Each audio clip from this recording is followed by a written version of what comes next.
once the checking process is over. Now, it has been a few hours now, almost 3.5 hours now, that the passengers are waiting inside the airport. On the other hand, the passengers who were removed from the aircraft are being told that the flight will depart after the checking process will be over. And we are getting to know that almost the process is complete. However, a few last moment checkings are going on still now to avoid any discrepancies and to avoid any lapses. Okay, stay with me. Pinky is also joining us live. Pinky is at the airport. Let's go across to her. Pinky, situation क्या है? आप airport पे है? क्या हुआ था? What did the note say? And what is the latest on the search operations? Pinky. देखिए 9 बजे कोलकाता से शिलोंग में एक फ्लाइट जाने के बात चल रही थी, फ्लाइट जाने के बाद था और उस फ्लाइट जो अटेंडेंट है वो टॉयलेट से एक चिरकुट उनको मिलता है, एक नोट मिलता है, एक सादा जो सफेद एक चिट्ठी जैसा, और वहां पर लिखा रहता है कि इस जो फ्लाइट जो कोलकाता से शिलोंग जाने वाला है उस फ्लाइट में बॉम्ब रखा हुआ है। इस मैसेज को मिलते ही वो लोग एटीसी को खबर देते हैं, एटीसी से खबर जाता है सीआईएसएफ को, सीआईएसएफ से खबर भी जाता है बिधननगर पुलिस स्टेशन में भी। आपको ये बता दूं अभी तक सर्च ऑपरेशन चल रहा है, 12 बजने को है, 3 घंटे लगभग हो गया है, मगर अभी तक सीआईएसएफ की तरफ से जो dog squad, bomb squad, CISF का पूरा फोर्स जो चेकिंग चल रहा था आइसोलेशन बे में इस फ्लाइट में, अभी तक कोई भी ऐसा विस्फोटक या कोई कुछ नहीं मिला है। इसमें जो 167 पैसेंजर्स थे उनका भी जो लगेज है पैसेंजर्स का, उन लोगों का भी स्कैन किया गया है, चेक किया गया है, मगर ऐसा कुछ नहीं मिला है। बॉम्ब थ्रेट असेसमेंट कमेटी की तरफ से अभी तक बैठक चल रहा है कि जो लिस्ट है इस फ्लाइट को पहले जहां पर जिस पैसेंजर्स ने बोर्ड किया था उस पैसेंजर्स लिस्ट अभी मिल चुका है कमेटी को। और आपको ये भी बता दूं जो फ्लाइट अटेंडेंट है, क्रू मेंबर्स है, पायलट्स है, उन लोगों का भी एक लिस्ट तैयार किया है ये कमेटी। कैसा एक चिरकुट या नोट इस टॉयलेट में आया था ये भी देखने का बात और इन्वेस्टिगेशन चल रहा है। आपको बता दूं कि 1 बजे तक ये फ्लाइट छोड़ दिया जाएगा। ऑल क्लियरेंस अभी तक नहीं मिला है, अभी भी सर्च हो गया है, मगर ऐसा कुछ अभी भी नहीं आया है। ऑल क्लियरेंस मिलते ही ये जो फ्लाइट है जो शिलोंग जाने वाला है वो फ्लाइट छोड़ दिया जाएगा। मगर आपको ये बता दूं कि कोलकाता जो कोलकाता एयरपोर्ट है उसमें पहले भी ऐसा थ्रेट मैसेज आया होगा, ईमेल आया है, फोन आया है, मगर कभी भी ऐसा चिरकुट में या नोट में या सफेद चिट्ठी में टॉयलेट में रखा गया हो, ऐसा बहुत रेयर केसेस में हुआ है। इसीलिए इस घटना को एकदम से ही लाइटली ले नहीं रहा है अथॉरिटी। अभी तक बैठक चल रहा है और उसके बाद आपको बता दूं सर्च ऑपरेशन खत्म होने को है। We'll leave it at that. Thank you for joining us with those inputs. That's Pinky live at the Kolkata airport. She's giving us a live update. Let's move on now to the pictures that came in this afternoon of the Prime Minister. 10 o'clock, a little after 10 o'clock, the Prime Minister landed on the Moran emergency landing facility. It's a strategic airstrip. Geographically speaking, this emergency landing facility is about 300 kilometers from China, about 200 kilometers from Myanmar. And in case of a warlike situation, it will be activated. Can be used. You had the Rafales, Sukhoi 30 MKIs, and other aircraft, including the ALH helicopter, also on display along with the Garud commandos, displaying what the capabilities are and, if need be, how this airstrip can be used. We have Air Marshal Sanjeev Kapoor joining us on the broadcast. Air Marshal, the location, it's all about the geographic, strategic location. And India is paying more attention to these airstrips of late. Sir, in your view, how critical is it? Good afternoon to you and to your viewers. Good afternoon, sir. It's a very important day for the Northeast air power projection capabilities for the services. This highway demonstrates the capability to integrate various facets of, firstly, the agencies that are involved, that is the National Highway Authority, the state administration, district administration, and the Indian Air Force. Also, it has exhibited that all types of platforms, be it the frontline fighters to transports to helicopters, can operate with ease from here. The strategic location that you have mentioned, these emergency landing strips are as a backup to the main runway, because in any conflict, the first targets are the runways. So in case of any eventuality where your runway is not available for some reason, you have a standby option with these emergency landing strips. Not only that, in Northeast, there are a large number of floods, large number of natural calamities that come in.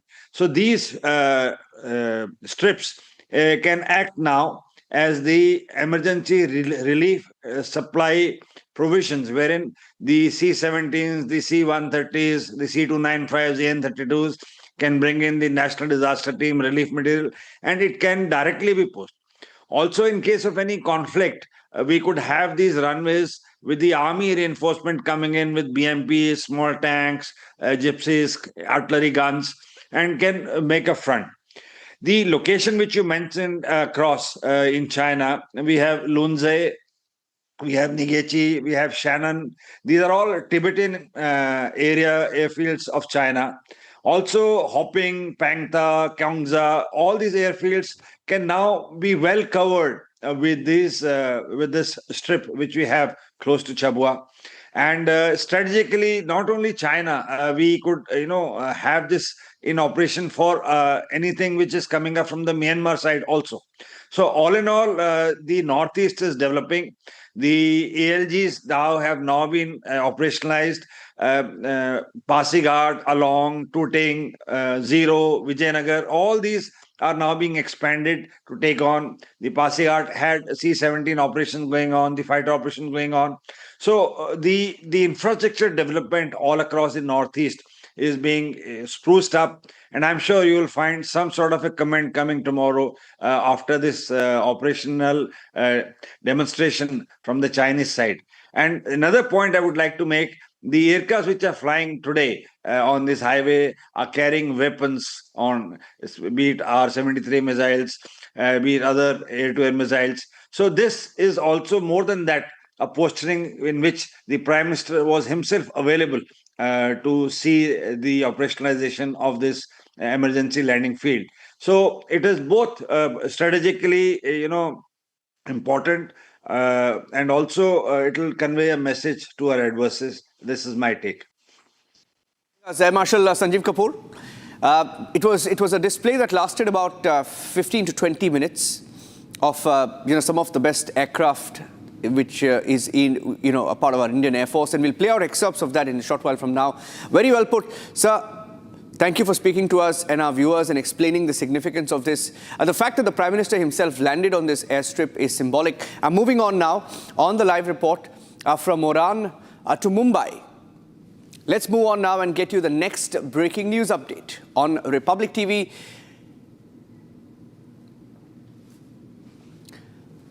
The budget session has witnessed a face-off between the government and the opposition, mostly Rahul Gandhi, over the trade deal.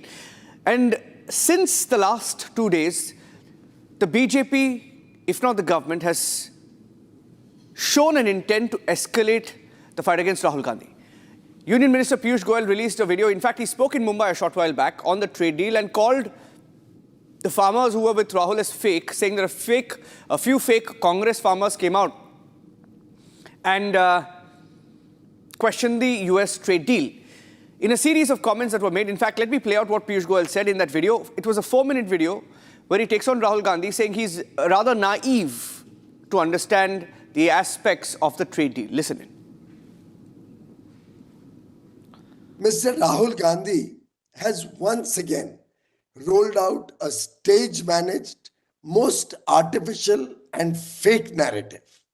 This time, he's shooting from the shoulders of a few Congress party activists who are pretending to be farmer leaders in a completely artificial and baseless conversation. You can see them taking the microphone around, recording the interaction, probably based on a predetermined script, because every claim they have made is false. Let me now do a reality check on Rahulji's fakery and expose him and his friends for misguiding our innocent, hardworking Annadatas whose interests have been fully protected by the Modi government in the India-US trade deal. When I say fully protected, I say it on record and with full responsibility. We have protected the interests of all our farmers, and this is an agreement that will help our farmers, fishermen, hardworking youth, MSMEs, startups, artisans, and Vishwakarmas. I've already announced many times that soya meal and maize, that is corn, has not been given any concession whatsoever, and hence does not hurt any farmers' interests. By repeating it again and again, they are only trying to scare the farmers with their lies. Similarly, on apples, I've categorically explained many times since 7th February how our apple farmers are fully protected. India already imports 550,000 tons of apple every year. The demand is much more than production. In fact, the person in Rahulji's video is also saying that. We have not allowed unlimited import of apples in this agreement. We have only given a small quota, much less than our current imports, and that too will be allowed at a minimum import price of 80 rupees per kilo, on which a duty of 25 rupees will be charged. That is, the landed cost will be 105 rupees per kilo against the current landed cost of imported apple of 75 rupees a kilo. Tell me how that hurts the farmers, Rahulji. Another comment was made about walnuts. We are already importing in India 60,000 tons of walnut in a year to meet the demand, against which we have only given a quota of 13,000 metric ton at a slightly reduced import duty. How will that hurt any farmers? What a shame that Mr. Rahul Gandhi falsely claims that they had closed the doors to imports during Congress rule. The fact is, when Congress was in government, India used to import nearly $20 billion of agricultural products, including dairy products. Whenever there is a shortage of certain agricultural products, they are imported right from the days of Congress rule. Mr. Rahul Gandhi, जवाब दो, कब तक झूठ बोलते रहोगे और किसको गुमराह कर रहे हो? क्यों देश के किसानों के साथ बेवफाई कर रहे हो? बड़ा दुख होता है आपके रवैये से. Mr. Rahul Gandhi stands completely exposed as a drama artist and a relentless peddler of fake, baseless allegations and fabricated stories. Prime Minister Shri Narendra Modi ji has always been a well-wisher of our farmers, our Annadatas. He has introduced so many schemes to support our farmers and make India Atmanirbhar. He will always protect the interests of farmers and the nation's progress. Kisan Surakshit, Desh Viksit. In fact, Piyush Goyal even held a news conference today to question Rahul Gandhi. The entire news conference was on the budget, but towards the end, when questions were asked, he called Rahul Gandhi naive, unable to understand the aspects of the trade deal. Moving on next to a video that came in from Haryana, where a minister, Anil Vij, during a grievance meeting in the state, this meeting turned extremely tense following an exchange between the minister, Anil Vij, where he tries to pull up a police officer. This is the district superintendent of police. This video, after a local resident raised allegations against a police officer over a land sale dispute, currently under investigation. Anil Vij directed that the police officer be suspended immediately. However, the SP on stage fought back, saying that he belonged to another district and she could not suspend him. Here's what happened, the full exchange between Anil Vij and the SP. Suspension का order SP को मैं कह रहा हूं SP Kurukshetra अब you write to DGP sir SP Kurukshetra अरे you write to DGP मैं कह रहा हूं उसको सस्पेंड करो सर मैं डीजी सर को मैं कह रहा हूं उसको सस्पेंड करो आपने खाली एग्जीक्यूट कर दिया मेरा ऑर्डर सर मेरी पावर ही नहीं है आपकी जब मैं कह रहा हूं सर वो एसपी कुरुक्षेत्र या डीजी सर की पावर है फिर आपकी कोई पावर नहीं। सर मेरे जो आपने ये लिखना है कि अनिल विज ने ये कहा है कि इसको सस्पेंड मैं करो। लिख दूंगी सर, मैं लिख सकती अब तो लिखो मेरे लिए। सकती हूँ, लेकिन मैं कर नहीं सकती हूँ सर। कमाल करो मैडम जी, आप पहले वाला केस में भी ऐसे कर रहे हो, आप भी ऐसे जो कर रहे मेरी हो। पावर नहीं है मैं वो यूज कर पावर आप एक बात बताओ, आपके सामने मंत्री जी बैठे हैं, मंत्री जी से ज्यादा कोई पावर है तो फिर मेरी क्या पावर है? मंत्री जी से ज्यादा कोई पावर नहीं मिलेगी, फिर क्यों रिवाइज का काम करें? आपने तो खाली मेरी मतलब पावर सर, पावर नहीं मंत्री जी बोल रहे हैं, फिर मंत्री जी की पावर नहीं है। मेरा मैडम ये कहना चाह रहे हैं कि ये बीजेपी साहब को लिख दीजिए, ये ट्रांसलेशन नहीं कर सकते क्योंकि उनकी जुरिडिक्शन से बाहर है। पर तो आप लिखे ना, उन्होंने थोड़ा लिखना है, लिख दूंगी सर। मेरा ऑर्डर लिखना है ठीक है कि ग्रीवेंस कमेटी मीटिंग के चेयरमैन अनिल विज ने ये आदेश दिए ये लिखवा देंगे। कि इसको सस्पेंड किया। आपने मेरे ऑर्डर ओबे करने हैं, आपने ऑर्डर थोड़ा देना। मैं कह रहा हूँ यू राइट मैं डीजी सर को लिखवा you write to the DGP कि मैंने ये ऑर्डर करे हैं, इसको सस्पेंड किया जाए। मैं देखूंगा, रिपोर्ट नहीं करूंगा। सस्पेंशन का ऑर्डर एसपी को मैं कह रहा हूँ एसपी कुरुक्षेत्र अब you write to DGP. Sir SP Kurukshetra अरे यू राइट टू डीजीपी। मैं कह रहा हूँ उसको सस्पेंड करो। सर मैं डीजी सर को मैं कह रहा हूँ उसको सस्पेंड करो। आपने खाली एग्जीक्यूट कर रही है मेरा ऑर्डर। मेरा ऑर्डर सर मेरी पावर ही नहीं है उसको आपकी suspend करने जब मैं कह रहा हूँ सर वो एसपी कुरुक्षेत्र या डीजी सर की आप पावर वो किया फिर आपकी कोई पावर नहीं। सर मेरे जो आपने ये लिखना है कि अनिल विज ने ये कहा है कि इसको सस्पेंड मैं करो। लिख दूंगी सर, मैं लिख सकती अब तो लिखो मेरे लिए। सकती हूँ, लेकिन मैं कर नहीं सकती हूँ सर। कमाल करो मैडम जी, आप पहले वाला केस में भी ऐसे कर रहे हो, आप भी ऐसे जो कर रहे मेरी हो। पावर नहीं है मैं वो यूज कर पावर आप एक बात बताओ, आपके सामने मंत्री जी बैठे हैं, मंत्री जी से ज्यादा कोई पावर है तो फिर मेरी क्या पावर है? मंत्री जी से ज्यादा कोई पावर नहीं मिलेगी, फिर क्यों रिवाइज का काम करें? आपने तो खाली मेरी मतलब सर, पावर नहीं मंत्री जी बोल रहे हैं, फिर मंत्री जी की पावर नहीं है। मेरा मैडम ये कहना चाह रहे हैं कि ये बीजेपी साहब को लिख दीजिए, ये ट्रांसलेशन नहीं कर सकते क्योंकि उनकी जुरिडिक्शन से बाहर है। पर तो आप लिखे ना, उन्होंने थोड़ा लिखना है, मैं लिख दूंगी सर। मेरा ऑर्डर लिखना है ठीक है कि ग्रीवेंस कमेटी मीटिंग के चेयरमैन अनिल विज ने ये आदेश दिए ये लिखवा देंगे। कि इसको सस्पेंड किया।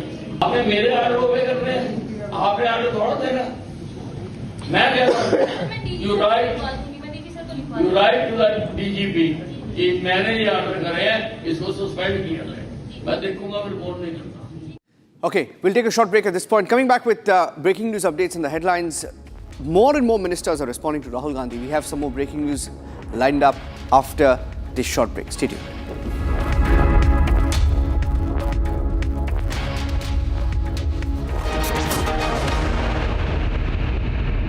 थोड़े में ज्यादा स्वाद यही तो है इसकी खास बात। वाओ मामा, क्या स्वाद है। अरे मेरे राजा, रानी, इस घर में कुछ है जो टूटता नहीं। ये पिलर कभी नहीं टूटेगा। रुंगटा स्टील टीएमटी से बना। रुंगटा नहीं तो घर स्ट्रॉन्ग नहीं। रुंगटा स्टील टीएमटी बार एकदम solid.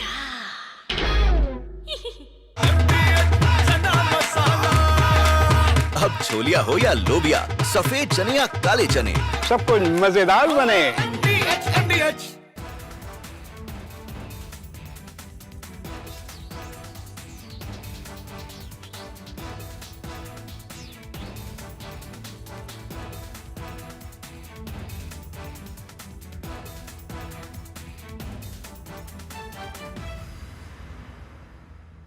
Himanta Biswa Sarma, good evening. Good evening. And everyone across the country has watched your press conference yesterday. Yes. Now, you see, now that you've done the press conference, you've made some very, very damning allegations against Gaurav Gogoi. Yes. Are you doing it? First question, let's have it out of the way. Are you doing this because you're facing a huge test in your political career with the Assam elections coming up, and he's the person Rahul Gandhi is putting up against you? Arnab, you know Assam. Even I produce a picture of Asim Munir and Gaurav Gogoi. Congress is not going to lose a single vote because whomever the vote, the section of people who vote for Gaurav Gogoi or Rahul Gandhi in Assam, in any case they will vote only Congress. From that press conference, neither I will gain one vote, neither I will lose one vote. But you have said some amazing things. Yes. You said that you think that Gaurav Gogoi visited Pakistan on an invitation from the ISI. You have said he has gone there for specific training, and some specific training was given to him in Pakistan. Arnab, these are national security allegations, yes, sir. Yes. Arnab, today Gaurav Gogoi did a press conference. I do not know whether you know it or no. Do not know it. He has amplified my allegation. My allegation was that he got a visa for Lahore. Then next day when he arrived Lahore, Ministry of Interior Pakistan issued a letter that he can come to Karachi and Islamabad, but there was no visa for Rawalpindi. Today, in the press conference, he says that he went to Taxila, that is in Rawalpindi district, that is the headquarters of Pakistan Army, and there is no visa for visiting Rawalpindi. Now, India and Pakistan visa regime is such that it has to be city-centric.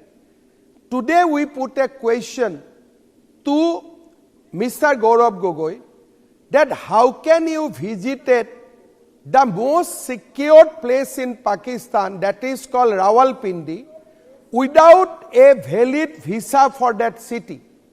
So if you Google, you will get immediate answer that an Indian citizen cannot go to Rawalpindi district of Punjab province without a valid visa. We have examined Gaurav Gogoi's visa.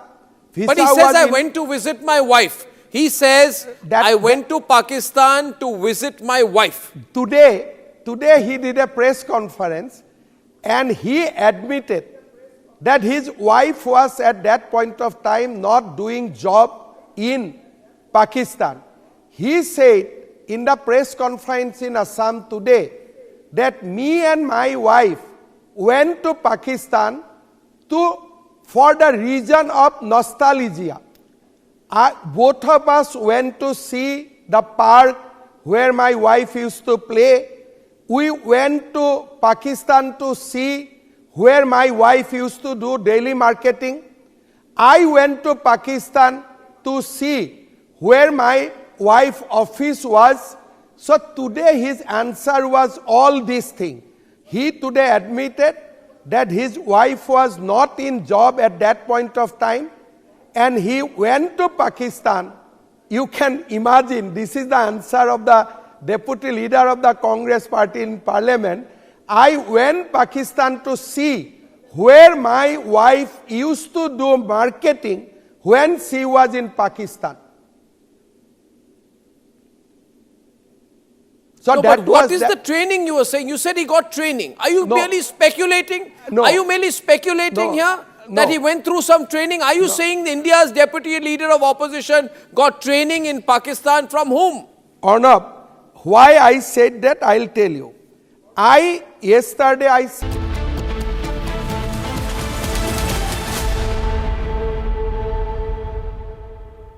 आधे bowl दही में 4 चम्मच MDH चटनी पुदीना मसाला डाला, stir करो, पुदीना चटनी तैयार। MDH चटनी पुदीना मसाला। MDH केसरिया से मन जोगी हुआ रे, दिल झूमे देखो मतवारा हुआ रे, केसरिया से मन जोगी हुआ। हर पल मनाओ केसरी त्योहार। विमल, बोलो जुबान केसरी।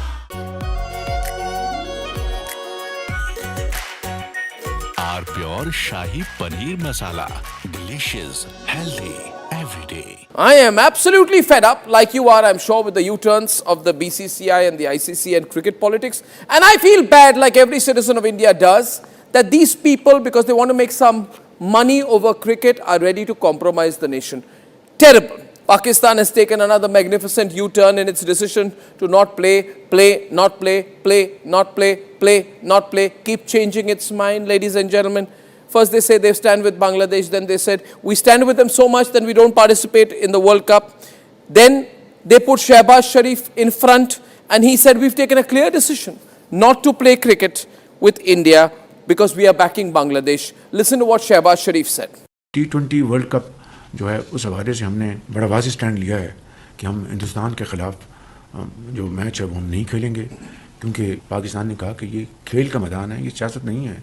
खेल के मैदान में सियासत बिल्कुल नहीं होनी चाहिए। हमने एक बड़ा सोच समझ के हमने स्टैंड लिया है और इस हवाले से हमें बांग्लादेश के साथ पूरी तरह खड़े होना चाहिए। That's what he said 8 days back. Now he's changed his line 8 days later. Now he's saying that the government of Pakistan is now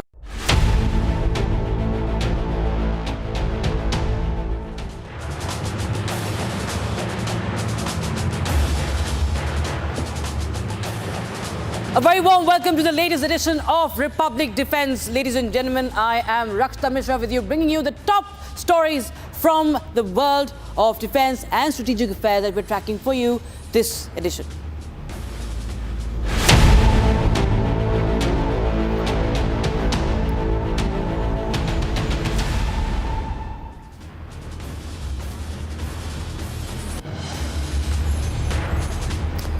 And viewers, we start with the top story, the Moran Emergency Landing Facility. That's also an ELF. It represents the historic milestone that has been achieved this weekend. It's the first emergency landing facility in India's northeast region. It's located along a reinforced 4.2 kilometer stretch of national highway in Assam's Dibrugarh.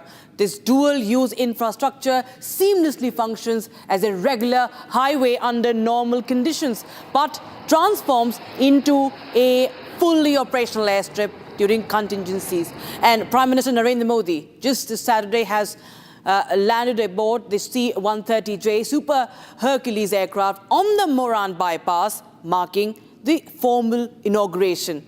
Now, talking about the strategic importance of it, this ELF holds immense significance because of its position in Upper Assam. That's roughly 240 to 300 kilometers from the line of actual control with China and near the Myanmar border, in a region that has been marked by tense frontiers and China's own dual-use highway airstrips and advanced airfields in Tibet. The facility bolsters India's defense posture, providing rapid underway runway options for military aircraft, including fighters up to 40 tons. Just take a quick check of the inauguration and the display of our air power.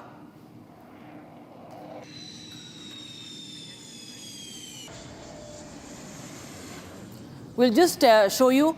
So viewers, from Rafales to the Globemaster, they were all on display. And in Moran, Republic TV has been reporting from the Moran airstrip in Assam. And we'll just tell you what this lifeline really means for this, for India, the strategic significance of it. We'll just go full frame with the information on that. It's 300 kilometers away from the China border. Remember, viewers, that there has been a lot of infrastructure build-up from China near the LAC. Now, India has also put up this airstrip just 300 kilometers away from the LAC. This is near the China border, and it's 200 kilometers also, importantly, from the Myanmar border. And this is where, on Saturday, this airstrip has been inaugurated. It's an alternative runway in event of conflict. It's actually a highway that has been turned into a runway, and it enhances the rapid deployment in northeast region. There has been a lot of talk about securing northeast in the recent times, viewers, and this comes right in time. It's equipped for fighter jets, choppers, and the transport planes as well. And this is why we see that this is one of the first such in the region of Northeast. It also helps in airlifting relief material, because in times of floods, in times of natural disasters, this airstrip will be very, very essential. And beyond the conflict also, another uses the evacuation efforts, building for security and disaster response, as we just told you. So that is the importance, and we'll just go across to the our defense expert, Indian Air Force veteran, Group Captain Anil Vij joining us on the broadcast. Very good afternoon to you, sir. And Group Captain Mathur, this is very much close to the China border and also to Myanmar border, a runway from a highway to a runway, sir. If you could just shed some light on the strategic importance of this. Hey, good afternoon, Rakshita. This is the Valentine's Day gift by the Indian Air Force and the Prime Minister to the country. The importance of this has to be ascertained in light of Op Sindoor also, because you understand that how Indian Air Force had taken out the airfields of Pakistani Air Force and they had rendered them unusable. Under these circumstances, it is extremely important for our fighters which are there in the air at any given time to have an emergency landing facility should such a situation arise in our context. The second aspect that has been brought out by you also is the help in terms of disaster relief. In disaster relief, not only should we have an airfield, equally important, we need helipads. So there is a proposal for putting on helipads in high areas so that even if there is flooded all around them, helicopters can safely land. We all know that Brahmaputra Basin every year has a flooding problem, and the help provided by the Indian Air Force is vital in ensuring that relief operations are carried out. As far as China is concerned, there are several dual-use airfields across the border, and India over the last decade has been making very strong efforts. There are a total of 9 emergency landing fields planned for in the Northeast region, including 5 in Assam. And this is just the start of the first one.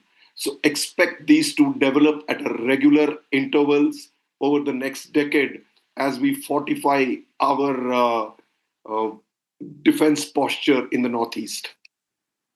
Absolutely, sir. That, of course, becomes very, very important as far as the strategic location of this is concerned, sir. Do you expect that some more of more such moves will be taken up in future? And if so, where you think is it important to provide such a boost? See, definitely, like I told you, 9 are being planned in the Northeast, and out of these, 5 are in Assam. Doctrinally, right now we are referring to them as emergency landing fields. The phase 2 of using an emergency landing field, the moment you provide refueling facilities and arming facilities, it becomes a virtual airfield which can be prepared within a few days' notice. It would require logistical support to ensure that if an aeroplane lands there after a mission, you can refuel it. If the missiles have been expanded, you put the missiles on. If the bombs have been expended, you rearm it with those bombs. And once that is done, the aircraft is ready for the next mission. Right, it can ensure shorter turnaround times. It can ensure quick, what we call as TRS or a turnaround servicing for the aircraft for the next mission. So that's the level 2 of the ELF. It does not remain an emergency landing facility anymore. It becomes a virtual subsidiary airfield. Right, sir. Many thanks, Group Captain Mathur, for joining us on the Republic Defence this afternoon. Thank you, Ramesh. And viewers, now on to one of the big stories from Defence viewers, the controversy surrounding the Army veterans, the Indian Defence Forces veterans. The tax exemption has made news following the Union Budget's finance bill. It revokes a century-old income tax exemption on disability pensions for the armed forces personnel who sustain disabilities but continue to be in service. First, we'll tell you what is this really about. Now, the disability pension for armed forces personnel has traditionally been fully exempt from income tax. This practice dates back to 1922 and continued under the Income Tax Act of 1961. Now, a disability pension is a financial benefit. In fact, it's actually a right. It's not even a benefit. It's their right, provided to the armed forces personnel who have suffered or aggravated disabilities in course of service, and despite that, some of them do continue with their term. So it typically comprises of two parts: a service element based on the length of service and a disability element that's based on the percentage of disability accessed by a medical board. Now, over the years, this tax exemption has generally applied not only to the personnel who were out of service due to serious disability, but also to many who continued serving despite their injuries and they later retired. They were superannuated. Now, in 2019, the Income Tax Department issued a circular attempting to restrict this exemption only to those who were medically invalided out. However, now this move was challenged in the court and the Supreme Court, and Supreme Court stayed its implementation, allowing the broader practice to continue. Now, right now, if we talk about what's happening in the latest, is that the issue has resurfaced with the proposal once again seeking to limit the tax exemption only to those discharged on medical grounds. And in the budget, the government is looking to amend the Income Tax Act to restrict the full tax exemption on disability pensions only to personnel invalidated out of service due to bodily disability attributable to or aggravated by military duty. So just in short, viewers, what I want to make you understand is that these are changes for those who have completed their term despite the disability. So they will be taxed. They will have to give income tax. No disability income tax really for them. And we're being joined by our defense expert, Colonel Rajiv Bagga, joining us on the broadcast. For more on this, Colonel Bagga, many thanks for joining us on Republic Defense once again, sir. Now, this is an issue that has angered many veterans. Thousands of retired army personnel, retired defense forces personnel will be affected by this. What is your reaction? Because you have also led a fight, for such, on such issues. How do you react to this move by the government? Good afternoon, Rakshita. Firstly, thanks a lot for inviting me on your platform. You see, as you mentioned that I'm a veteran. After spending 32 and a half years of glorious, unblemished service in Indian Army, and out of that, 20 years in Kashmir Valley combating terrorism, and that too when I was in RR in Black Hat Commandos or with my battalion. And when I superannuated with a disability. That is 50%. I lost my hearing in the line of duty when I was there in the Kashmir Valley combating terrorism. Anyway, that's a different issue. I have also started getting my disability pension 3 months back only after the retirement of my 3.5 years. I fought for it. What surprises me that, the think tanks, whosoever is sitting there, why they are not have considered the scars which we have carried on, not only our body, I will say that our mind, soul, or whatever the other family suffered. But at the same time, I am extremely grateful to Supreme Court, Honorable Court, that who has really safeguarded the right of our victims. What court has said, it is not largest. It is not corrupt. It is, as you said it, that is certainly the compensation given to the soldier who has lost his something or a disabled in the line of duty or during his service. A kind of a compensation to his sacrifices. Why the think tank is not able to, view it with their great vision before making a swift changes. And suddenly, one side we say we are blooming, we are having a kind of a supremo economy, and one side we are trying to curtail certain things from that to the people who are safeguarding our country. Okay. As a veteran, sacrifices part I will talk about subsequently. I like to highlight as a, veteran, the veteran lobby, it has been seen as a punishing as our loyalty and dedication, actually. Actually, we are very much hurt. Why this like this? One year, we are today the 14th February, and we are remembering the Black Day. that Pulwama attack and all that, we also remember Kargil Day. And when it comes to payback, the things, we are start thinking in a different manner. Like, I read somewhere the quote, when the country, they start forgetting the loyalty, sacrifices, valor of their soldier, there is something is wrong. Like as an army personnel, it's not me, there are thousands like me. If I give you example, General Ian Cardozo, who didn't think twice to cut his own limb. He told the Gurkha, he cut my limb because he got hurt in 71 war. That is the level of dedication. And the person thereafter proved his caliber. And, like he proved that is still fit. These are the people who inspire the younger generation of the future forces. And the person who has got capacity to endure to complete the service still got something to give to the country as an instructor or as something in the academy. I remember my India Coast Guard, they keep telling me they had an instructor, Colonel Kaul, who lost his eyes in Sri Lanka, and proudly he used to take pride in it. They are the inspiration.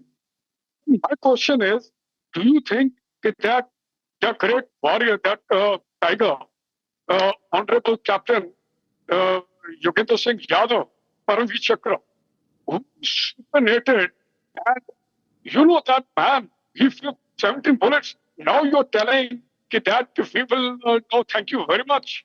No, sir. Please recognize, what exactly we are lost, which we are not asking. The losses are there. 90% of our veterans have not seen their children growing in front of their eyes.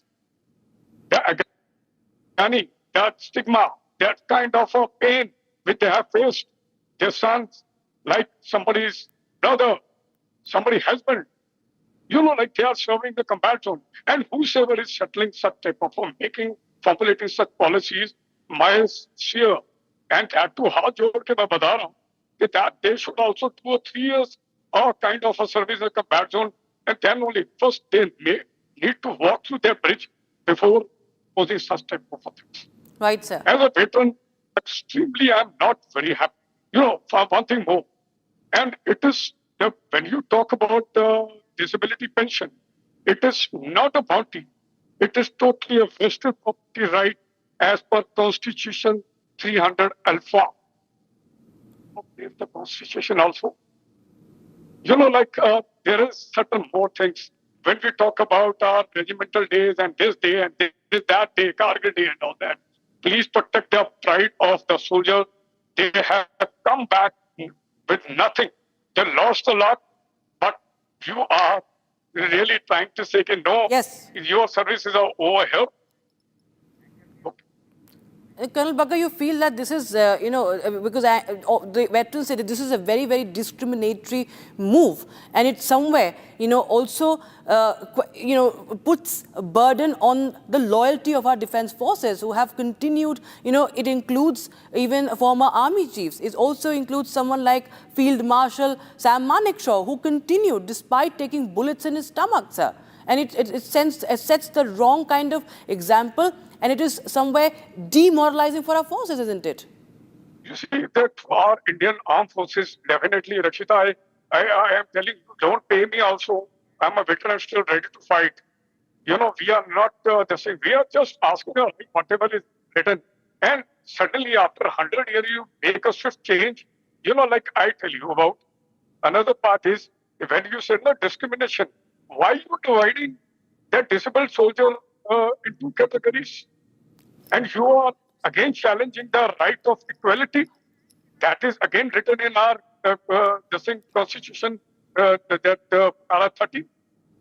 I think there is something you need to really channelize. Right, please. Sir. That is what exactly my absolutely position. That do not respect our soldiers, protect their pride. I think we are not asking for anything extra. We are just asking that whatever we are lost, it should be compensated. But if you are not in a position to compensate, kindly do not boast about our economy or so and we are soldiers. Yes. We will protect our country without pay or whatever happens. But when it comes to protect our right and pride, we will fight. Right, sir. Colonel Rajiv Bagga, always a pleasure having you. Thank you so much for raising your voice on this matter and also speaking to us in Republic Defence once again. Shifting focus now to the other stories, ladies and gentlemen. The Defence Acquisition Council, DSC, chaired by Rajnath Singh, the Defence Minister, has given a green signal for defence procurement proposals that's worth 3.60 lakh crore rupees to strengthen the capabilities of our armed forces. And at the heart of this deal is the acquisition of 114 Rafale aircraft for the Indian Air Force. The fleet composition includes 88 single-seat fighters, 26 twin-seater trainer variants, and have all been configured for land-based operations. And once the full order is delivered, the Indian Air Force's Rafale inventory is expected to rise to nearly 150 aircraft. Rafale definitely was a hero, amongst other heroes. During Op Sindoor, there were a lot of other heroes also. Yes, Rafale is the buzzword. आपने वो word इस्तेमाल किया. It is the buzzword. Indian Air Force is looking forward to inducting a lot more MRFA aircraft, whether that is going to be Rafale or any other, presently under deliberation, and a concrete decision on this has not yet been taken. And so therefore it will not be correct for me to comment at the moment. But yes, Indian Air Force is definitely looking forward to induct a lot more of these newer generation aircraft into our inventory, and the sooner the better. That is as far as your question is concerned.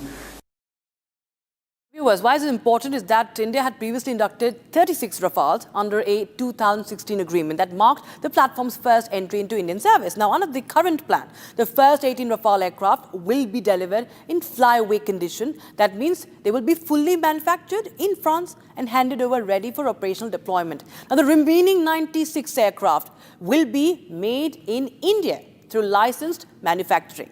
Now, the Rafale represents the most advanced combat aircraft in Indian Air Force service and is widely regarded as its primary force multiplier, played a key role in Operation Sindoor. And hence, now, this deal is very much important, not just in terms of imparting the firepower, but also enhancing made in India production. And as we understand, the DSC has cleared the deal for the procurement of these Rafales, with 80% of them to be manufactured in India. So there's going to be local production as well. And viewers, as we end with the visuals that have come in from Jammu Kashmir's Letpura, today is the 14th of February, viewers, and we remember our martyrs of Pulwama. The 185 CRPF battalion headquarters wreaths were laid as we remember the martyrs of Pulwama attack. 40 of our CRPF jawans sacrificed their lives in the attack by a suicide bomber and a convoy carrying our CRPF personnel. The cowardly attack is remembered today in the stories of braveries being remembered today. They are India's eternal heroes. Here's a tribute to them. Thanks for watching. Jai Hind.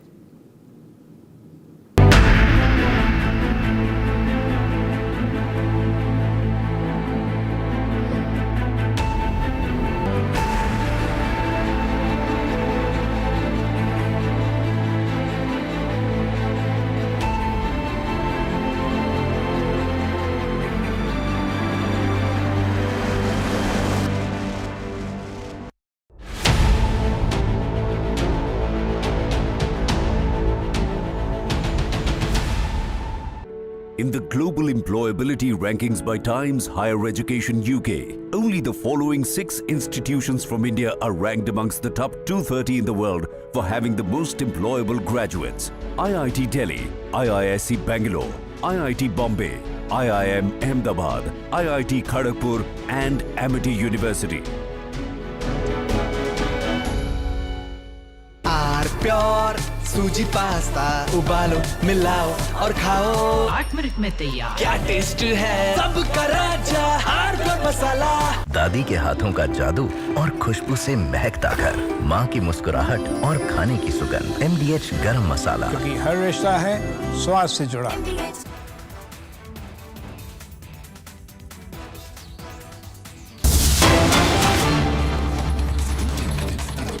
Bharat पर नजर उठाने की हिम्मत नहीं कर सकती। இன்று நம்முடைய பிரியமான மாண்புமிகு பாரத பிரதமர் நரேந்திர மோடி அவர்களின் அரசை பார்த்து எந்த ஒரு தீய சக்தியும் கண்ணெடுத்து கூட பார்க்க முடியாத நிலைமை நமக்கு ஏற்படுத்தியிருக்கிறார் நம்முடைய மாண்புமிகு பாரத பிரதமர் நரேந்திர மோடி அவர்கள். मोदी जी ने भारत को समृद्ध करने के साथ साथ सुरक्षित करने का भी काम किया है. நம் பாரத நாட்டிற்கு மோடிஜி அவர்கள் வளமையை மட்டும் அளிக்கவில்லை, வலுவான பாதுகாப்பையும் அளித்திருக்கிறார். मित्रों, पुडुचेरी की जनता ने एनडीए पर, बीजेपी पर, हमारे नेता रंगास्वामी जी पर और मोदी जी पर भरोसा जताया है. நண்பர்களே, நம்முடைய புதுச்சேரி வாழ் மக்கள் என்டிஏ மீதும் பிஜேபி மீதும் ரங்கசாமி அவர்கள் மீதும் அன்புக்கு உரித்தான நம்முடைய மோடிஜி மீதும் மிகப்பெரிய நம்பிக்கையை வைத்திருக்கின்றார்கள். 2021 असेंबली इलेक्शन में पुडुचेरी की जनता ने 44% वोट दिया. 2021 ஆண்டு நடந்த புதுச்சேரி சட்டப்பேரவை தேர்தல்களிலே புதுச்சேரி மக்கள் நமக்கு 44 விழுக்காடு ஆதரவு அளித்திருக்கின்றார்கள். और 30 में से 16 सीटें दी थी. 16 out of 30. 30 16 நமக்கு சீட்டுகளை அளித்திருக்கின்றீர்கள். मगर इस बार भारतीय जनता पार्टी और एआईएनआरसी का अलायंस, एआईडीएमके का अलायंस हम लक्ष्य कर चले हैं कि 60% वोट के साथ more than 24 seat BJP alliance जीतेगी. ஆனால் இந்த முறை நாம் நம்முடைய கூட்டணி கட்சிகள் பாரதிய ஜனதா கட்சியோடு சேர்ந்து என்ஆர்சி, அஇஅதிமுக இந்த கட்சிகள் எல்லாம் சேர்ந்து 60% வாக்குகளை பெறுவோம். நாம் 24 இருக்கைகளையும் நமக்காக்கிக் கொள்வோம். मित्रों, हमारे 5 साल जो गड्ढा कर गए थे नारायण, वो गड्ढे को भरने में गए हैं. இங்கே முதலமைச்சராக இருக்கக்கூடிய திரு நாராயணசாமி அவர்கள் நமக்கு இங்கே சிறப்பாக ஆட்சியை அளித்துக் கொண்டிருக்கின்றார்.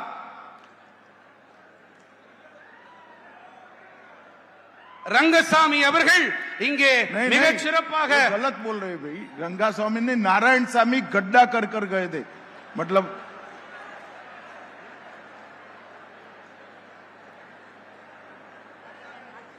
ये सुराना समझाओ भाई. இப்பொழுது முதலமைச்சர் ரங்கசாமி அவர்கள் ஆட்சிக்கு முன்னால் இருந்த நாராயணசாமி அவர்கள் மிக மோசமான ஆட்சியை இந்த புதுச்சேரிக்கு அளித்திருக்கின்றார். 5 साल तक कांग्रेस सरकार ने यहां पर भ्रष्टाचार और एक प्रकार से अव्यवस्था का माहौल बनाया था. அந்த மோசமான ஆட்சியை அளித்த அந்த 5 ஆண்டுகளில் இங்கே ஊழல் மட்டும் இல்லை, இங்கே அமைப்புகளும் சரியாகவே இயங்கவில்லை, சீர்கேடு உச்சத்தில் இருந்தது. 5 साल में हमने भ्रष्टाचार समाप्त करा, अव्यवस्था को व्यवस्था में बदला है और समय है अब अगले 5 साल पुडुचेरी को विकसित पुडुचेरी बनाने का टाइम आ गया है. இந்த கடந்த 5 ஆண்டுகளிலே நாம் சட்டம் ஒழுங்கையும் சீர் செய்திருக்கின்றோம், அமைப்புகளையும் மீள் நிர்வாகம் செய்திருக்கின்றோம். அடுத்ததாக நாம் வளர்ச்சி பயணத்திலே அடுத்த ஆண்டு மேலும் பயணித்தாக வேண்டும்.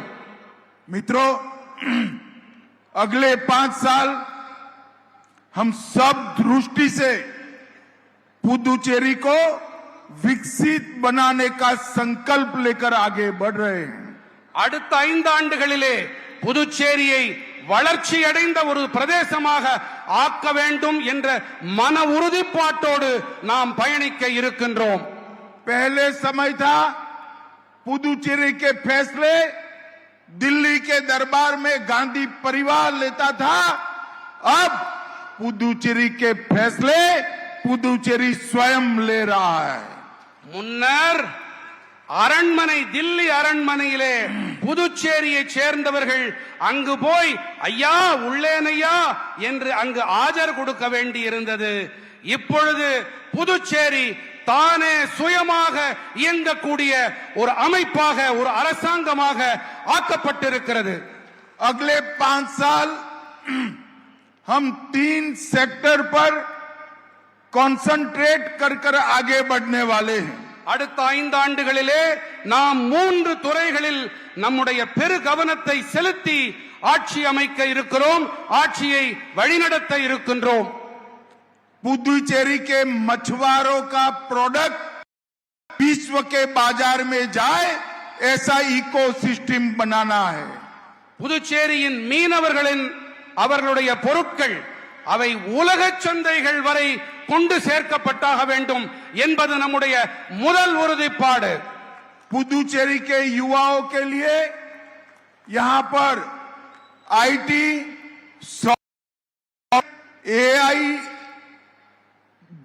ट्रेन सॉफ्टवेयर और डेटा सेंटर की इंडस्ट्री का सेंटर बनाना है. புதுச்சேரியை இங்க இருக்கக்கூடிய குறிப்பாக இளைஞர்களுக்கு ஒன்று தெரிவிக்க விரும்புகிறேன். தகவல் தொழில்நுட்பம் ஐடி, மென்பொருள் சாஃப்ட்வேர், செயற்கை தொழில்நுட்பம் ஏஐ, தரவுகள் மையம் டேட்டா சென்டர் ஆகியவற்றின் மைய களமாக ஆக்க வேண்டும். இளைஞர்களை நான் மனதிலே கொண்டு இதை கூறுகின்றேன். और तीसरा, पुदुचेरी के हरेक युवा के रोजगारी का व्यवस्था करने का काम भारतीय जनता पार्टी की सरकार को करना है. புதுச்சேரியின் இளைஞர்களுக்கு மேலும் அதிக வேலை வாய்ப்பை ஏற்படுத்தி கொடுக்கும் அந்த பணியையும் பாரதிய ஜனதா கட்சி நிறைவேற்றி தரும். अभी मोदी जी मलेशिया गए थे, वहां पर तमिल भाषी हमारे भाई बहन बड़ी संख्या में निवास करते हैं. वहां पर मोदी जी ने मलेशिया की यूनिवर्सिटी मलाया में तिरुवल्लुवर सेंटर बनाने की घोषणा. அண்மை காலத்திலே சில நாட்களுக்கு முன்பாக பாரத பிரதமர் நரேந்திர மோடிஜி மலேசியா சென்றிருந்தார். அங்கே மலேசிய மண்ணிலே நம்முடைய தமிழ் சகோதர சகோதரர்கள் நிறைய பேர் அங்கே வசிக்கின்றார்கள். அவர்கள் மத்தியிலே மலேசிய பல்கலைக்கழகத்திலே திருவள்ளுவருக்கான இருக்கை ஒன்றை ஏற்படுத்துவேன் என்று அவர் அங்கே உறுதிப்படுத்தி கொண்டு வந்திருக்கின்றார். और मलेशिया में बसते तमिल भाइयों बहनों के लिए तिरुवल्लुवर स्कॉलरशिप की भी शुरुआत की है. மேலும் அங்கே மலேசிய வாழ் தமிழ் பெருமக்களுக்கு மலேசிய அந்த திருவள்ளுவர் பெயராலே ஸ்காலர்ஷிப்பும் அளிப்பதற்கு உறுதி அளித்து விட்டு வந்திருக்கிறார். और मलेशिया में अब तमिल भाषा को अधिकृत माइनॉरिटी लैंग्वेज का स्थान भी मिल चुका है. இப்பொழுது மலேசிய திருநாட்டிலே நம்முடைய தமிழ் மொழிக்கு மோடிஜி அவர்களின் முயற்சி காரணமாக அங்கே தமிழ் மொழிக்கு சிறுபான்மை மொழி என்ற மைனாரிட்டி லாங்குவேஜ் என்ற அந்தஸ்தும் கிடைத்து விட்டது. नारायण स्वामी की सरकार ने पुदुचेरी को गांधी परिवार का एटीएम बनाकर रखा था. நாராயணசாமி அவர்கள் இந்த புதுச்சேரியை காந்தி குடும்பத்தின் ஏடிஎம், எப்பொழுது வேணாலும் பணத்தை எடுத்துக்கொள்ளும் ஒரு இயந்திரமாக மாற்றி வைத்திருந்தார்.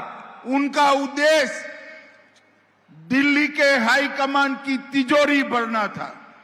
அவருடைய ஒரே நோக்கம் என்னவென்று சொன்னால், தில்லி ஹைகமாண்ட் இருக்கிறதே அந்த தில்லி தலைமையகத்தின் खजानाவை நிரப்புவது ஒன்றுதான். इन्होंने पीजी और डिप्लोमा सीटों की खुलेआम ऑक्शन करा. அவர் இங்கே இருக்கைகளை, இங்கே கல்வி இருக்கைகளை மிக பட்டவர்த்தனமாக ஏலத்தில் அவர் அறிவிப்பு செய்தார், ஏலம் கொடுத்தார். यहां तक कि पैसों की लालच में एससी और एसटी की रिजर्व सीटें भी धनवान लोगों को बेच देने का काम किया. தாழ்த்தப்பட்ட மக்கள், பழங்குடி இனத்தவர்களுக்கான அவர்களுக்கு ஒதுக்கப்பட்ட இருக்கைகளை கூட ஏலத் தொகையில் ஏலத்திற்கு விட்டுவிட்டார். सेंटेक घोटाला किया और इसकी जांच सीबीआई कर रही है. சென்டெக் ஊழலை செய்திருக்கிறார். அந்த ஊழலின் ஆய்வினை, புலன் விசாரணையை மத்திய சிபிஐ செய்து வருகின்றது.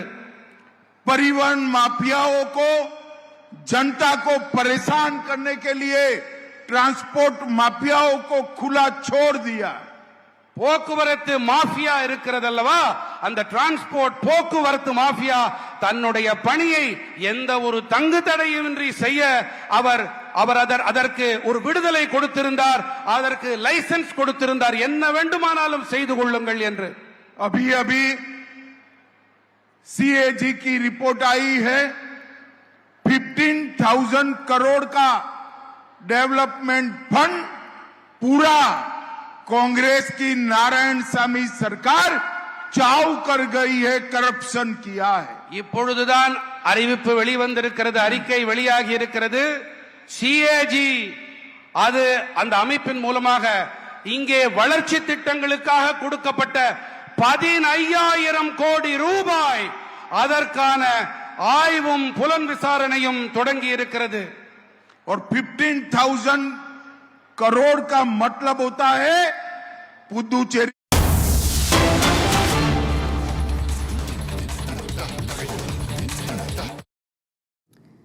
All right, a big breaking news coming in at this point in time from Mumbai, where a part of a metro pillar collapsed in Mulund area. Now, the cement structure from the metro pillar landed on an auto, and thereby 3 to 4 people were injured in the incident. This is a major accident which occurred at a metro project, which was in fact under construction in Mulund West area in Mumbai on Saturday afternoon. Now, what really transpired was that a portion of cement from a metro pillar under construction near the Johnson & Johnson company on LBS Road suddenly fell and landed on an auto rickshaw which was passing below the pillar. Now, according to preliminary information that we are getting from our sources, the incident was reported at around 12:20 p.m. Now, 3 to 4 people are injured in the incident. These people were sitting inside the auto rickshaw when it was passing from below the metro pillar. Now, detailed information about the condition of the injured is still awaited, and will continue to track the story. But upon receiving information about the incident which took place in Mumbai's Mulund, the Mumbai Fire Brigade, local police, Metro Authority personnel, ward staff and the 108 ambulance service also arrived at the scene to rescue the injured people. Now, relief and rescue operations are currently underway, and police and related agencies are currently also investigating what really transpired. How could this metro pillar collapse in the broad daylight? Well, of course, this pillar was under construction is what we are getting to know. You can see the visuals on your screen, how the auto is toppled on the road, and there are nearby passers-by. We do not know currently what is the condition of the injured people, but you can see the visuals. The first visuals you are seeing on Republic TV, a huge crowd gathered. We do not know the condition of the injured, but we are given to understand that police personnel and rescue personnel are on their way to rescue the people. Seems like the people around are trying to take the injured people out of the auto, but we are still awaiting more information on this story. This is a developing story. You can see the visuals on your screen, how people are trying to pull out somebody from inside the auto. All right, I have my colleague Revati with me on the phone line. Revati, this is an incident which happened in Mulund area. What really happened? Can you break this down for us? And what is the condition of the injured people? Right, as you mentioned that a metro pillar has collapsed. This incident happened at around 12:20 in Mulund West near Johnson & Johnson Company. During a construction, part of a cement metro pillar has collapsed and fallen onto a rickshaw. As of now, the 3 to 4 injured people have been moved to the nearby hospital and they are under medical observation. The more details of the injured people are awaited as of now. Over to you. All right. So, Revati, can you get us a sense of what really happened? We are given to understand that part of the pillar collapsed, but what is the situation, right? Can you talk to people around you and can you get us like the first reaction coming in? What really happened at the time when the auto was passing by? According to the witnesses that I have spoke to, they said that it was a sudden incident which happened. A sudden piece of cement suddenly collapsed on the auto rickshaw, and then 3 to 4 people were injured. As of now, the BMC officials and also the fire brigade officials are on the spot and they are clearing the debris. So, as I mentioned earlier, the details of exact what happened are awaited. Revati, can you also let us know from your sources when did this pillar construction started, and was there any proper safeguarding of the under construction metro pillar, or it was just left open and this happened? Yes, as I mentioned, the further in-depth details are awaited, but as of now we can confirm the metro pillar work is going on since for 3 to 4 years now. So it's an old construction there, and the details, whether it was left open or what construction work exactly was going at that point of time, the details are awaited as of now. All right, Revati, we are also given to understand that BMCA has now issued a statement saying that yes, the part of the pillar was collapsed. In fact, it was an under construction pillar, and part of cement metro pillar collapsed and fell on the vehicle, is what the BMC has also. Can you get us a sense of what exactly BMC has said apart from this? Right. So BMC has mentioned that, as I've rightly mentioned in their statement, that cement was collapsed on an auto rickshaw which was passing by, which has left 3 to 4 people injured, and as we can see that they have been rushed to the nearest hospital and they are under observation. They are under medical attention of the doctors there. So as of now, there is no casualty reported, but we are constantly in touch with the BMC so that we get the details of what exactly happened. All right, Revati, also trying to get a sense of when this incident took place, when the auto toppled and people sitting inside got injured. Was there any lapse on the part of police officials or the rescue personnel, or did they arrive on time and came to the rescue of them and rushed them to the hospital? Mentioned earlier that around 12:20 p.m. this incident happened. It was a time where you can see rush in Mumbai, so people immediately rushed to the help of these people, and they were rushed to the hospital, the injured ones, and BMC or fire brigade officials were immediately called when people got the sense that something like this has happened. And now the debris is being cleared, and the further investigation will be done by the BMC as well as the police officials. But now, Revati, also trying to understand, was this cement section which fell, is it now secured by the officials or is it still left open? Because anything can happen again as well.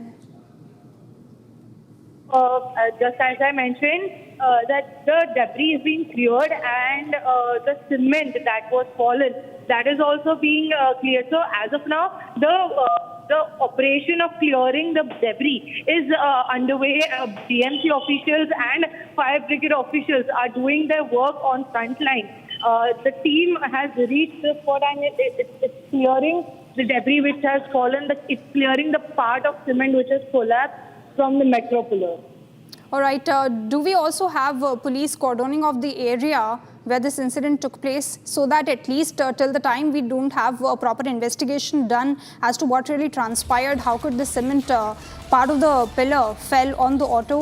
Is the area cordoned off, or is still you can see public all around? The exact incident happened. The area is as of now sealed by the police.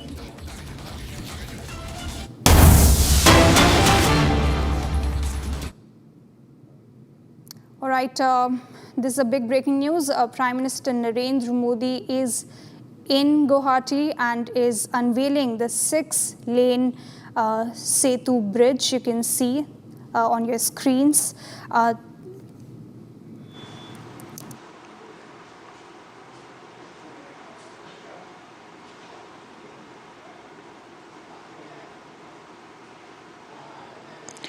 और बहुत ही hi tech तकनीक से इस पुल का निर्माण किया गया है।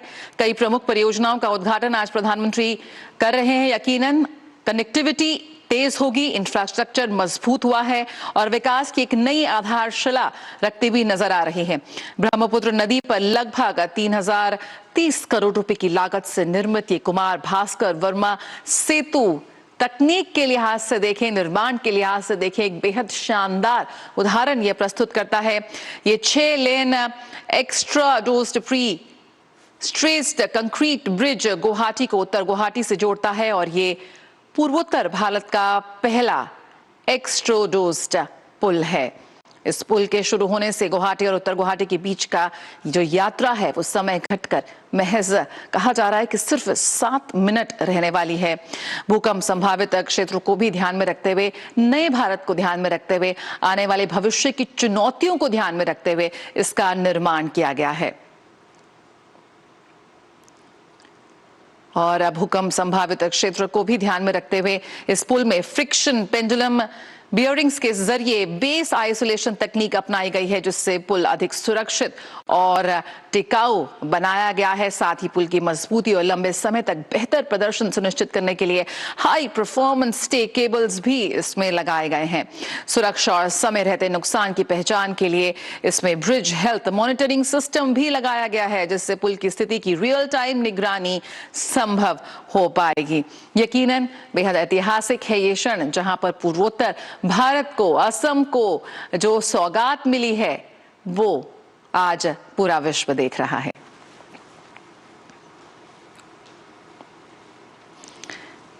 कनेक्टिविटी की बात करें, डिजिटल इंफ्रास्ट्रक्चर की बात करें,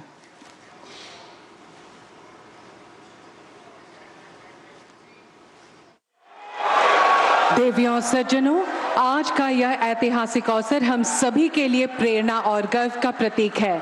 हमारे बीच पधार चुके हैं राष्ट्र को नई दिशा और नई गति देने वाले यशस्वी नेता हमारे आदरणीय प्रधानमंत्री श्री नरेंद्र मोदी जी। आइए उत्साह, उमंग और अपार गर्व के साथ गगनभेदी करतल ध्वनि से हम उनका हार्दिक स्वागत व अभिनंदन करें।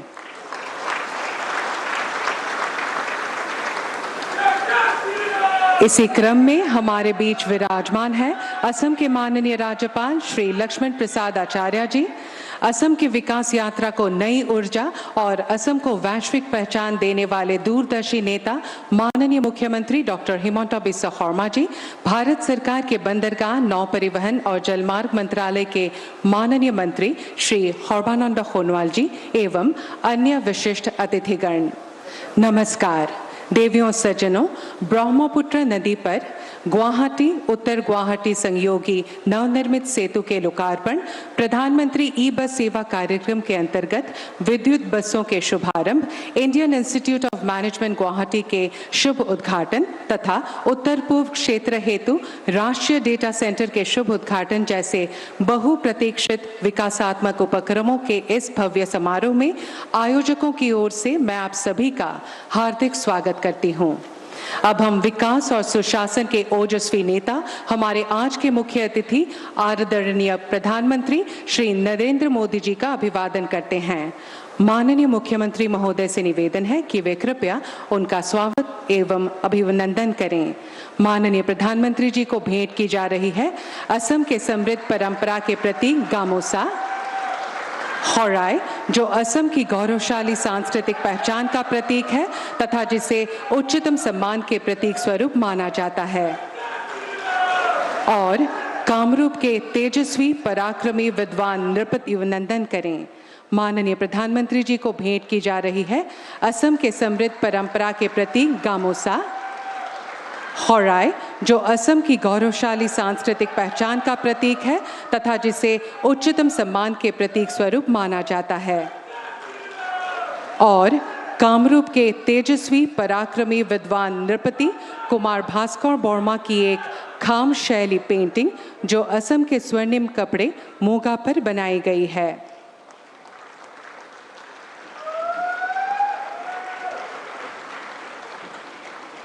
धन्यवाद। देवियों सज्जनों, आज का यह ऐतिहासिक क्षण हमारे लिए गर्व और प्रेरणा का स्रोत है, क्योंकि विकास की दिशा में नए अध्याय की शुरुआत करते हुए माननीय प्रधानमंत्री स्वयं कई महत्वपूर्ण प्रकल्पों और परियोजनाओं का लोकार्पण व शुभारंभ करेंगे। सर्वप्रथम मैं आदरणीय प्रधानमंत्री जी से अनुरोध करूंगी कि वे गुवाहाटी, उत्तर गुवाहाटी को जोड़ने वाले सेतु कुमार भास्कर बोर्मा सेतु जो ब्रह्मपुत्र नदी पर निर्मित है, उसके फलक का अनावरण रिमोट का बटन दबाकर शुभ उद्घाटन करने की कृपा करें।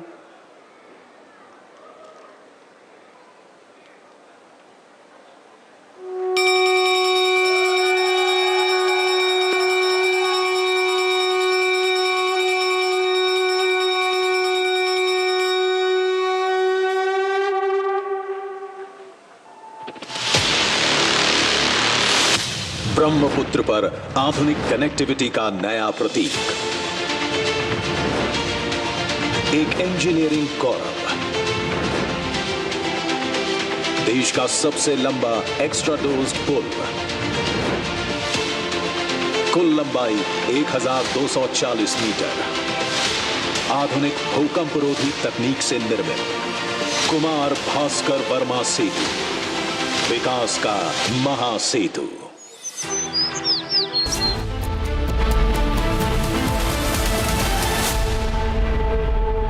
MDH की हल्दी मिर्ची धनिया करे कमाल, ये रंग दे, ये खुशबू दे, ये तीखा, ये कम पड़े, क्या निराला MDH मसाला।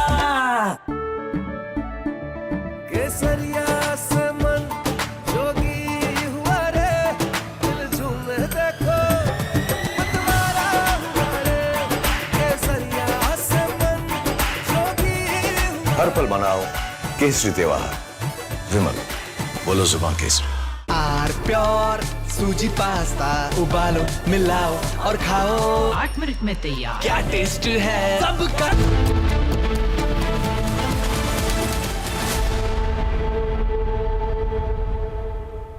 इस परियोजना को समयबद्ध रूप से पूरा करने की जिम्मेदारी स्वयं अपने कंधों पर ली। लगभग 3030 करोड़ रुपए की लागत से बने इस ऐतिहासिक सेतु के निर्माण में 53,000 मीट्रिक टन से अधिक स्टील का उपयोग किया गया है, जो लगभग 7 आईफिल टावरों में लगे स्टील के बराबर है। इसके साथ ही इसमें करीब 2.9 लाख घन मीटर कंक्रीट का इस्तेमाल किया गया है, जो इसकी भव्यता और मजबूती को स्पष्ट रूप से दर्शाता है। इस पुल की मजबूती सुनिश्चित करने के लिए आधुनिक तकनीकों के साथ कठोर परीक्षण किए गए हैं और इसके निर्माण से गुवाहाटी तथा उत्तर गुवाहाटी के बीच की यात्रा 1 घंटे से घटकर लगभग 5 मिनट रह जाएगी। कुमार भास्कर वर्मा सेतु केवल असम ही नहीं बल्कि पूरे पूर्वोत्तर भारत के लिए गर्व का प्रतीक है। माननीय प्रधानमंत्री श्री नरेंद्र मोदी जी द्वारा इस सेतु का उद्घाटन किया जाना असम और भारत के विकास इतिहास का एक स्वर्णिम और ऐतिहासिक क्षण है। इसके लिए हम हृदय से उनका आभार व्यक्त करते हैं। धन्यवाद महोदय। अब मैं माननीय प्रधानमंत्री जी से विनम्रता पूर्वक निवेदन करूंगी कि वे कृपया अपने कर कमलों से भारतीय प्रबंध संस्थान IIM गुवाहाटी का विधिवत उद्घाटन रिमोट का बटन दबाकर आभासी रूप से करें।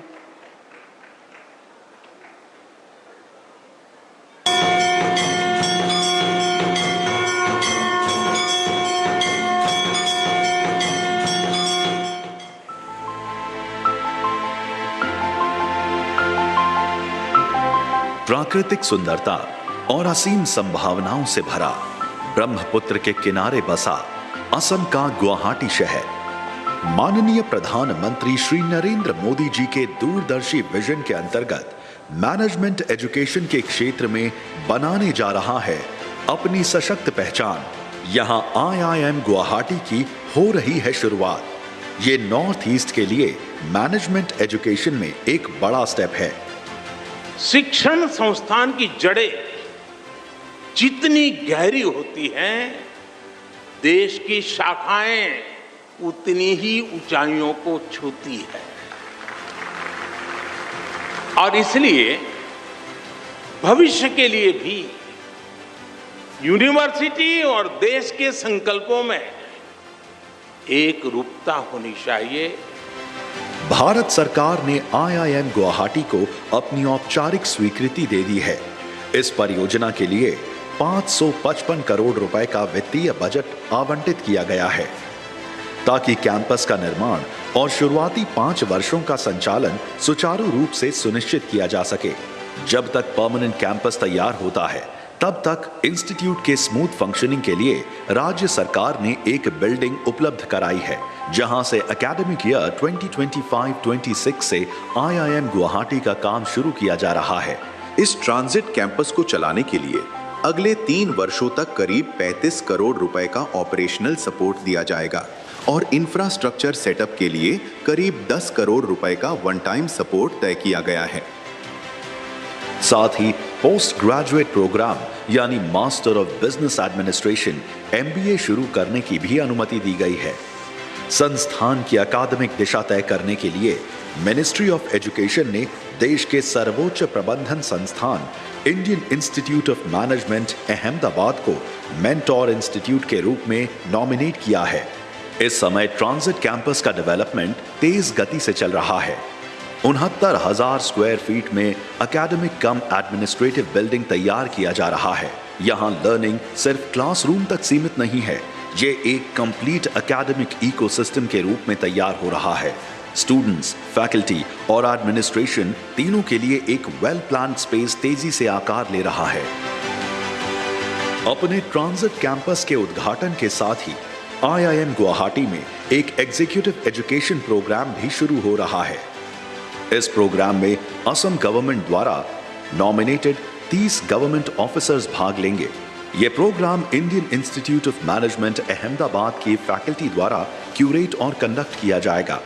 यह प्रोग्राम सरकारी अधिकारियों के लिए IIM अहमदाबाद की फैकल्टी के साथ high quality structured executive training का एक सशक्त मंच बनेगा।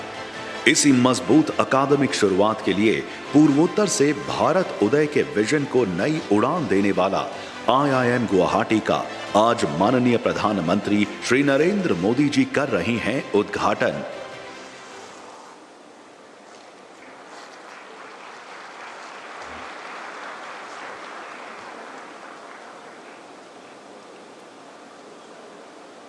धन्यवाद महोदय। अब मैं आदरणीय प्रधानमंत्री जी से पुनः अनुरोध करती हूं कि वे कृपया उत्तर पूर्वी क्षेत्र के राष्ट्रीय डेटा सेंटर का उद्घाटन रिमोट का बटन दबाकर आभासी रूप से करें और इस महत्वपूर्ण क्षण को अति स्मरणीय बनाएं। –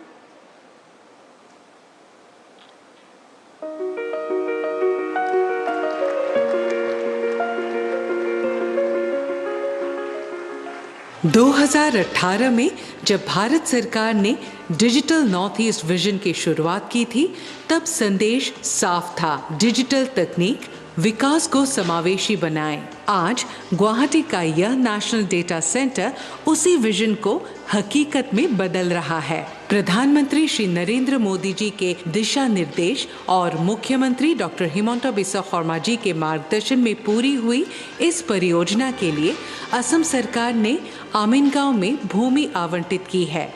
इलेक्ट्रॉनिक्स और सूचना प्रौद्योगिकी मंत्रालय के निर्देशों के तहत 348.66 करोड़ रुपए के बजट से NIC ने इसे स्थापित किया है। अत्याधुनिक तकनीक से लैस 8.5 मेगावाट क्षमता और 400 रैक वाला यह डेटा सेंटर 70 पेटाबाइट से अधिक डेटा स्टोर कर सकता है। यह सिर्फ सर्वरों की इमारत नहीं, एक वादा है कि पूर्वोत्तर को भी वही गति और सुरक्षा मिलेगी जो दिल्ली या बेंगलुरु में उपलब्ध है। गुवाहाटी का यह केंद्र भविष्य के लिए तैयार है। साथ ही नागरिकों का डेटा भारतीय कानूनों और विश्व स्तरीय साइबर सुरक्षा के तहत पूरी तरह सुरक्षित रहेगा। डिजिटल खतरों के इस दौर में यही भरोसा हमारा सबसे मजबूत आधार है।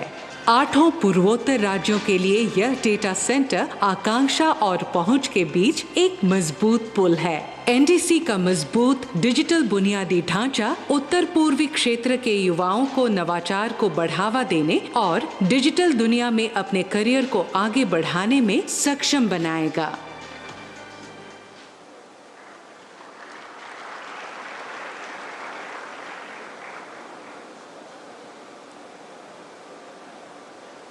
धन्यवाद महोदय। अब मैं माननीय प्रधानमंत्री जी से अनुरोध करती हूं कि वे प्रधानमंत्री ई बस सेवा के तहत इस प्रकल्प के फलक का अनावरण रिमोट का बटन दबाकर करने की कृपा करें।